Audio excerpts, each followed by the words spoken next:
इसके first example में हमें एक बिंदु से होकर जाने वाली और एक अन्य सदिश के समांतर सरेखा का समीकरण ज्ञात करना है। तो जिस बिंदु से होकर जा रही है उसका स्थिति सदिश ए वेक्टर होगा और जिस सदिश के समांतर है वह बी वेक्टर होगा, और इनको नाम देते हैं समीकरण नंबर 1।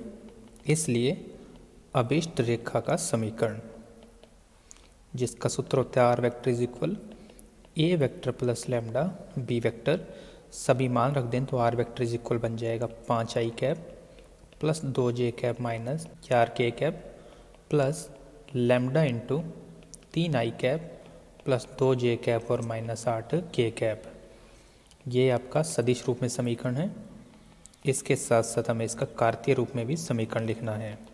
तो कार्तीय रूप में लिखें तो बन जाएगा x माइनस 5 y माइनस 2 और z प्लस 4। इससे बटे में आ जाएंगे इस सदिश के घटक जो कि हैं 3, 2 और माइनस 8, और यही आपका फाइनल आंसर होगा। नेक्स्ट क्वेश्चन में हमें दो बिंदुओं से होकर जाने वाली रेखा का सदिश समीकरण ज्ञात करना है। सबसे पहले हम इन दिए गए बिंदुओं को P और Q मानते हुए इनके स्थिति सदिश A वेक्टर और B वेक्टर लिख लेते हैं और इनको नाम देते हैं समीकरण नंबर 1। अब इन दो बिंदुओं PQ से गुजरने वाली रेखा का समीकरण, जिसका सूत्र होता है R vector is equal A vector plus lambda into B vector minus A vector. इस सूत्र में मान रखें तो आर वेक्टर बन जाएगा माइनस आई कैप, इसको लिखने की जरूरत नहीं, plus 2k cap plus lambda into आ जाएगा इन दोनों सदिशों का अंतर, जिससे हमें प्राप्त हो जाएगा 4i cap plus 4j cap plus में 4k कैप, और यही आपके क्वेश्चन का फाइनल आंसर होगा। नेक्स्ट क्वेश्चन में हमें उस रेखा का सदिश समीकरण ज्ञात करना है जो एक दिए गए बिंदु से गुजरती है, यानी हमें बिंदु ए का स्थिति सदिश दिया गया है जिसको नाम देते हैं समीकरण नंबर 1। इसके बाद हमें यह भी दिया गया है कि अभिष्ट सरेखा इन दो बिंदुओं को मिलाने वाली रेखा के समांतर है, या यूं कहूं यदि मैं इन दो बिंदुओं से होकर जाने वाला सदिश ज्ञात कर लूं तो वह बी वेक्टर होगा।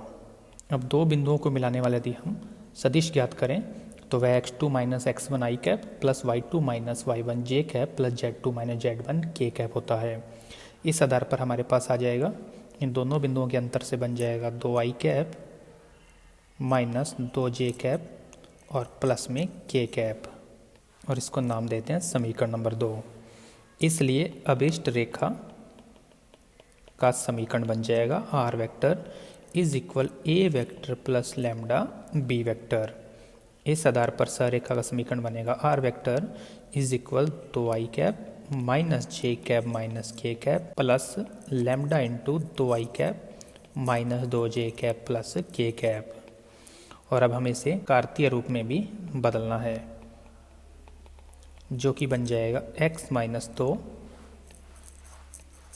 y प्लस 1 z प्लस 1 और बटे में इस सदिश के घटक लिखूं तो आ जाएगा 2 माइनस 2 और 1। इस क्वेश्चन में एक छोटी सी मिस्टेक है, यहाँ पर आ जाएगा योग और यहाँ पर भी योग का निशान बनेगा, जिससे हमारे पास यहाँ पर z माइनस 1 होगा, और यही आपका फाइनल आंसर है।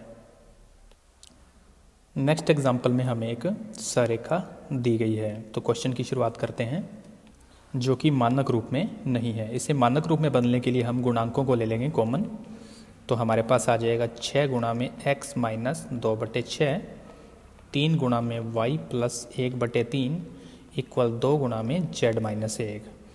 अब हम गुणांकों को इसके हर में शिफ्ट कर देंगे तो बन जाएगा x माइनस 1/3 बटे में 1/6 is equal y minus minus 1/3 बटे में 1/3 इक्वल z माइनस 1 बटे में 1/2। इन सभी अनुपातों को हम लोग एक निश्चित संख्या से गुणा कर दें तो भी ये दिक् अनुपाती रहेंगे, तो इसके साथ हम 6 का गुणा कर देते हैं तो हमारे पास आ जाएगा x माइनस 1/3 बटे में 1 y माइनस माइनस 1/3 बटे में 2 इक्वल z माइनस 1 बटे में आ जाएगा 3, जो कि मानक रूप में सरेखा है। अब हमें इस रेखा के दिक् अनुपात ज्ञात करने हैं जो कि होंगे 1, 2 और 3। ये आपके क्वेश्चन का एक आंसर है। इसके बी पार्ट में हमें एक बिंदु से गुजरने वाली रेखा का समीकरण ज्ञात करना है जो कि दी गई रेखा 1 के समांतर है। तो सरेखा का समीकरण x - 2 y + 1 और z + 1 बटे में दी गई रेखा के दिक् अनुपात यानी 1, 2 और 3। और ये आपके दूसरे पार्ट का आंसर है। इसे हमें सदिश रूप में भी बदलना होगा।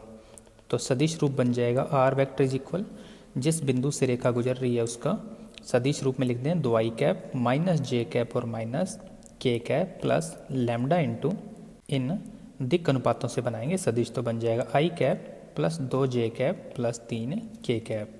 और यही आपका फाइनल आंसर होगा।